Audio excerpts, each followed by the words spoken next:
किसी ने बड़े कमाल की बात कही है कि जैसा खाए अन्न वैसा रहे मन। एक बार एक ऋषि ने सोचा कि सभी लोग पाप धोने के लिए गंगा जाते हैं।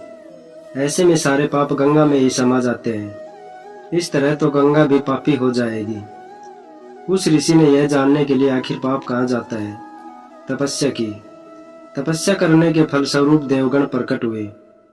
तब ऋषि ने उनसे पूछा कि गंगा में जो पाप धोया जाता है वह कहाँ जाता है।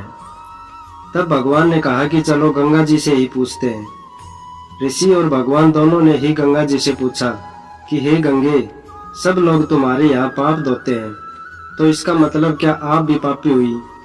तब गंगा ने कहा कि मैं कैसे पापी हो गई, मैं तो सभी पाप लेकर समुद्र को अर्पित कर देती हूँ। इसके बाद ऋषि और भगवान समुद्र के पास गए और उनसे पूछा कि हे सागर, गंगा सभी पाप आपको अर्पित कर देती है, तो क्या आप पापी हो गए? तब समुद्र ने कहा कि वो कैसे पापी हुआ, वो सभी पाप को भाप बनाकर बादल बना देता है। अब ऋषि और भगवान दोनों ही बादल के पास गए। उनसे पूछा कि हे बादल, समुद्र पापों को भाप बनाकर बादल बना देते हैं, तो क्या आप पापी हुए?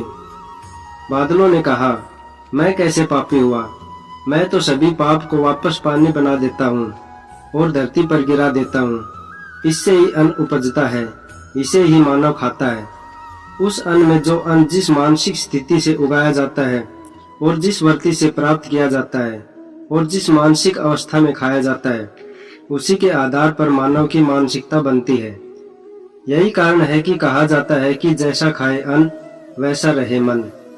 जिस वृत्ति से अन्न प्राप्त किया जाता है और जिस मानसिक अवस्था में खाया जाता है, वैसा ही विचार मानव का बन जाता है। ऐसे में हमेशा भोजन शांत रहकर ही ग्रहण करना चाहिए। अन्न जिस धन से खरीदा जाए वह धन भी श्रम का होना चाहिए।